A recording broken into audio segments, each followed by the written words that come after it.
Hello everyone, welcome to our channel. In this video, we will study about the process of transportation in detail.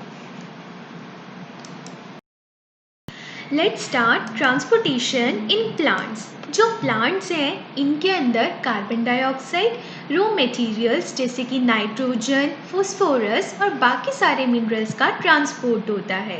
ये जो substances हैं soil की मदद से absorb होते हैं रूट्स के थ्रू, और जो एनर्जी है वो लीव्स बनाती हैं फोटोसिंथेसिस के थ्रू। अगर प्लांट्स के अंदर शॉर्ट डिस्टेंस ट्रांसपोर्ट करना होता है तो डिफ्यूज़न प्रोसेस सफिशिएंट होता है, लेकिन अगर लॉन्ग डिस्टेंस ट्रांसपोर्ट करना हो जैसे कि ट्रीज़ के अंदर तो एक प्रॉपर सिस्टम की ज़रूरत होती है ट्रांसपोर्टेशन के लिए। ऐसा क्यों? क्योंकि जो डिफ्यूज़न है वो एक स्लो प्रोसेस है, तो अगर डिफ्यूज़न के थ्रू ही सारा ट्रांसपोर्टेशन का काम होगा तो उसमें बहुत टाइम लगेगा। तो प्लांट्स के पास दो ट्रांसपोर्ट सिस्टम है। पहला जाइलम जो कैरी करता है वाटर और मिनरल्स को, और दूसरा है फ्लोएम जो कैरी करता है फूड मटेरियल्स को जो प्लांट्स बनाते हैं लीव्स के थ्रू। ट्रांसपोर्ट ऑफ वाटर, सबसे पहले जो सॉइल है उससे वाटर एब्जॉर्ब होता है रूट्स हेयर के थ्रू, और साथ के साथ जो मिनरल्स हैं वो भी सॉइल से ही एब्जॉर्ब होते हैं डिफ्यूजन प्रोसेस के थ्रू। उसके बाद जो जाइलम है वो वाटर का ट्रांसपोर्ट कराता है। जाइलम के 4 पार्ट्स होते हैं: जाइलम वेसल्स, ट्रैकीड्स, फाइबर्स और जाइलम पैरेन्काइमा। लेकिन वेसल्स और ट्रैकीड्स ही इन्वॉल्व होते हैं ट्रांसपोर्टेशन प्रोसेस में। उसके बाद जो रूट्स हैं वो कांटेक्ट में होती है सेल्स के साथ जो आयंस को लेने में मदद करती है। इसकी वजह से एक कंसंट्रेशन ग्रेडियंट डेवलप हो जाता है आयंस का रूट और सॉइल के बीच में। इसका मतलब एक जगह पर कंसंट्रेशन ज़्यादा है और एक जगह पर कंसंट्रेशन कम है। इसी वजह से जो वाटर है वो मूव करता है रूट से सॉइल के पास, ताकि जो ये डिफरेंस है वो इक्वल हो जाए। मतलब रूट में पहले कंसंट्रेशन कम थी और सॉइल में ज़्यादा थी, तो जैसे ही वाटर मूव करेगा तो दोनों जगह जो कंसंट्रेशन है वो सेम हो जाएगी। ट्रांसपीरेशन प्रोसेस क्या है? वाटर का लॉस होना प्लांट के एरियल पार्ट से, मतलब वो पार्ट्स जो अपर सरफेस पे हैं, एयर के साथ कांटेक्ट में हैं। किसकी फॉर्म में? वेपर फॉर्म में। उसको बोलते हैं ट्रांसपीरेशन। ट्रांसपीरेशन प्रोसेस स्टोमेटा के थ्रू होता है। अब ट्रांसपीरेशन के 2 रोल्स होते हैं। पहला, ट्रांसपीरेशन की वजह से एक सक्शन प्रेशर क्रिएट हो जाता है जिसकी वजह से जो वाटर है वो मूव करता है रूट्स की जाइलम से।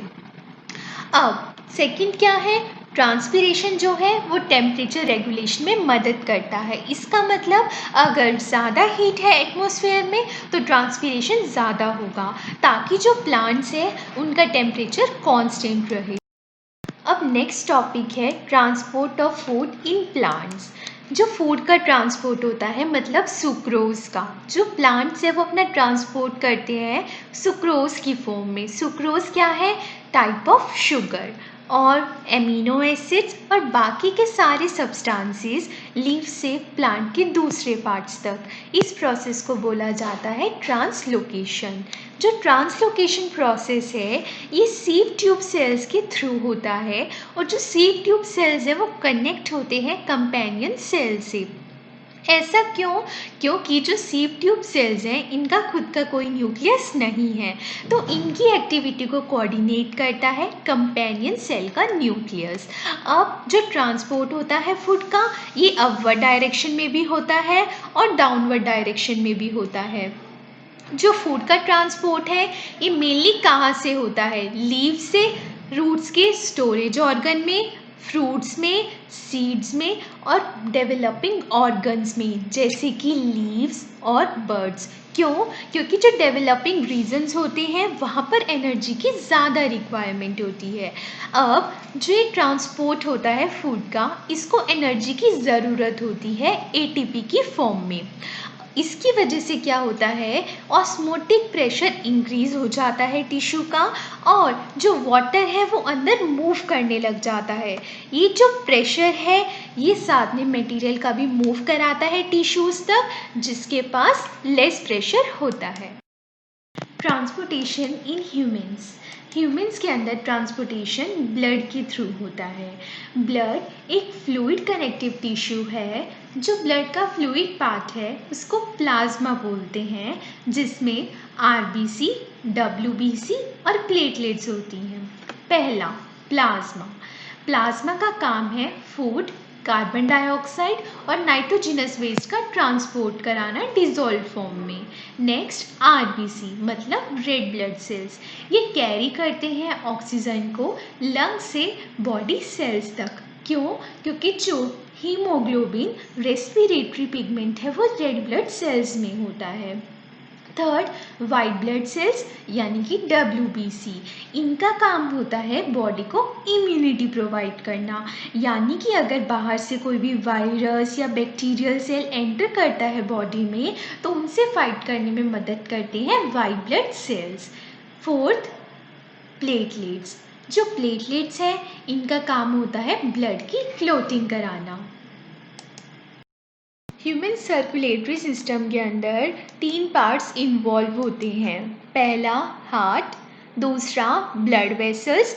ब्लड वेसल्स 3 टाइप्स की होती हैं, आर्टरीज, वीन्स और कैपिलरीज। और लास्ट पार्ट इन्वॉल्व होता है ब्लड। ब्लड के बारे में मैंने आपको बता दिया है। अब हम पढ़ते हैं हार्ट के बारे में। हार्ट एक पंपिंग ऑर्गन है जो कार्डियक मसल का बना है, और जितना हमारा फीस्ट का साइज होता है उतना ही हार्ट का साइज होता है। जो हार्ट है ह्यूमंस का वो 4 चैम्बर्स में डिवाइड है। अपर 2 चैम्बर्स को एट्रियम बोलते हैं और लोअर 2 चैम्बर्स को वेंट्रिकल्स बोलते हैं। ये दोनों चैम्बर्स मतलब एट्रियम और वेंट्रिकल्स सेपरेट होते हैं एक पार्टीशन से जिसको बोलते हैं सेप्टम। ये चैम्बर्स प्रिवेंट करती हैं ऑक्सीजन रिच ब्लड यानी कि ऑक्सीजनेटेड ब्लड को मिक्स होने से ऐसे ब्लड में जिसमें CO2 ज़्यादा है, मतलब डीऑक्सीजनेटेड ब्लड से। एक टिश्यू की कवरिंग होती है जो प्रोटेक्ट करती है हार्ट को, उस टिश्यू को बोलते हैं पेरिकार्डियम। अब ब्लड का सर्कुलेशन कैसे होता है ह्यूमन बींग्स के अंदर? जो CO2 रिच ब्लड है मतलब डीऑक्सीजनेटेड ब्लड है वो सबसे पहले लंग्स में आता है, और वहाँ से जो CO2 है वो रिमूव हो जाती है। क्यों? क्योंकि रेस्पिरेशन प्रोसेस होता है, और जो ऑक्सीजनेटेड ब्लड है वो लंग से वापस जाता है हार्ट के पास। फिर जो ऑक्सीजनेटेड ब्लड है ये पंप हो जाता है हार्ट के थ्रू बाकी की सारी बॉडी। ऑक्सीजनेटेड ब्लड लंग से जाता है लेफ्ट एट्रियम में। लेफ्ट एट्रियम थिन वॉल्ड है और ये रिलैक्स हो जाता है जब ये ब्लड को कलेक्ट करता है। उसके बाद ये कॉन्ट्रैक्ट कर कर ब्लड को पुश करता है लेफ्ट वेंट्रिकल के पास जिसकी थिक वॉल्स हैं, क्योंकि जो सारे बॉडी पार्ट्स के पास ब्लड जाता है वो लेफ्ट वेंट्रिकल के थ्रू जाता है। फिर वहाँ से डीऑक्सीजनेटेड ब्लड आता है। डीऑक्सीजनेटेड ब्लड का मतलब कार्बन डाइऑक्साइड रिच ब्लड जिसमें ऑक्सीजन की अमाउंट कम है। उसके बाद राइट एट्रियम के बाद राइट वेंट्रिकल, और लास्ट में वापस लंग्स के पास चला जाता है ऑक्सीजनेशन के लिए, मतलब ऑक्सीजन रिच ब्लड सेम इसी प्रोसेस से दोबारा कंटिन्यू होता है ट्रांसपोर्ट होना। डायग्राम में हम समराइज कर सकते हैं पूरे प्रोसेस को। लंग से ब्लड जाता है लेफ्ट एट्रियम के पास पल्मोनरी वीन के थ्रू। कैसा blood? Oxygenated blood. Left atrium push करता है ब्लड को लेफ्ट वेंट्रिकल के पास। यहाँ पर पहली वॉल्व प्रेजेंट है जो प्रिवेंट करती है ब्लड का बैक फ्लो। उसके बाद ब्लड जाता है मेन आर्टरी के थ्रू बॉडी ऑर्गन्स के पास।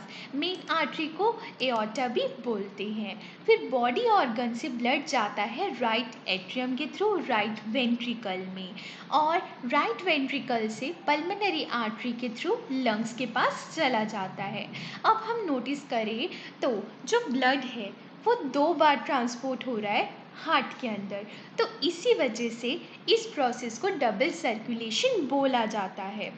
जो वॉल्स हैं इनका काम मैंने आपको बता दिया है कि ये ब्लड के बैक फ्लो को प्रिवेंट करते हैं। जब एट्रियम के सिंगुलर को के लिए यूज़ किया जाता है एट्रिया, और वेंट्रिकल्स कॉन्ट्रैक्ट करते हैं।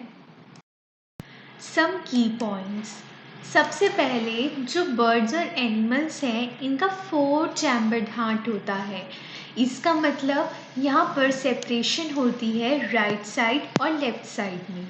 ये यूज़फुल है क्योंकि ये कॉम्प्लेक्स ऑर्गेनिजम्स हैं और इनकी बॉडी को हाई एनर्जी चाहिए टेम्परेचर को मेंटेन करने के लिए। तो ये सेपरेशन की मदद से जो ब्लड है उसको ईजिली ऑक्सीजनेटेड ब्लड सप्लाई होता है। नेक्स्ट, एम्फीबियंस एंड रेप्टाइल्स, इनका 3 चैम्बर्ड हार्ट होता है।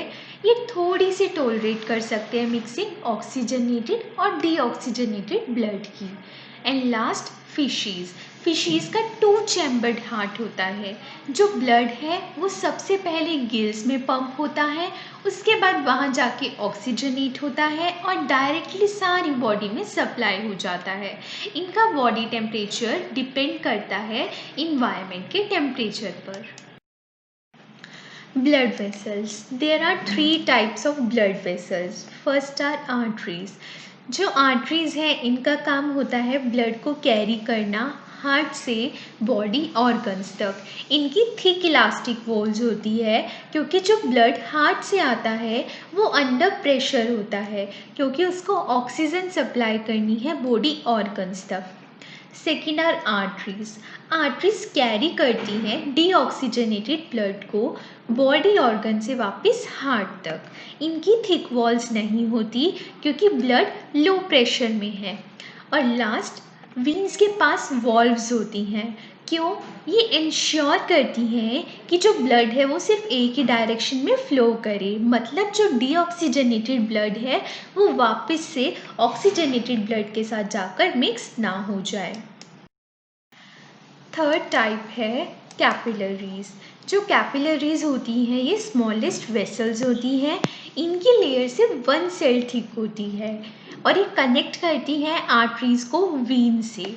जो आर्टरीज़ हैं वो डिवाइड होती हैं कैपिलरीज़ में ताकि ऑक्सीजनेटेड ब्लड का वो ट्रांसफ़र कर सके। उसके बाद सारी कैपिलरीज़ मिलकर वीन्स बना देती हैं और वीन्स कैरी करती हैं डीऑक्सीजनेटेड ब्लड को बॉडी ऑर्गन से। और लास्ट है इनका काम मटेरियल्स का एक्सचेंज कराना, जैसे कि ऑक्सीजन का, कार्बन डाइऑक्साइड का और फूड का। किसके बीच में? ब्लड और बॉडी सेल्स के बीच में। ब्लड के अलावा ना लिम्फ भी इन्वॉल्व होता है ट्रांसपोर्टेशन प्रोसेस में। लिम्फ क्या है? जो कैपिलरी की वॉल होती है उसके पोर्स के थ्रू कुछ प्लाज्मा, प्रोटीन और ब्लड सेल्स ना इंटरसेलुलर स्पेस में निकल जाते हैं टिश्यूज़ के और क्या बना लेते हैं? लिम्फ। फिर लिम्फ की क्या होती है? लिम्फेटिक कैपिलरीज और इंटरसेलुलर स्पेस में जाकर वो मिला देती हैं बड़ी बड़ी लिम्फ वेसल्स और ये लिम्फ वेसल्स ओपन होती हैं लार्जर वीन्स में। जो लिम्फ है वो एक ही डायरेक्शन में फ़्लो करता है, ये कलरलेस होता है और इसमें कम प्रोटीन होते हैं एज़ कम्पेयर टू ब्लड। इसका काम होता है डाइजेस्टेड फूड और एब्जॉर्ब फैट को कैरी करना इंटेस्टाइन से, और साथ के साथ जो एक्सेस फ्लूइड होता है एक्स्ट्रा सेलुलर स्पेस में, एक्स्ट्रा सेलुलर स्पेस मतलब सेल के बाहर, उसको वापस ब्लड में लेकर आना।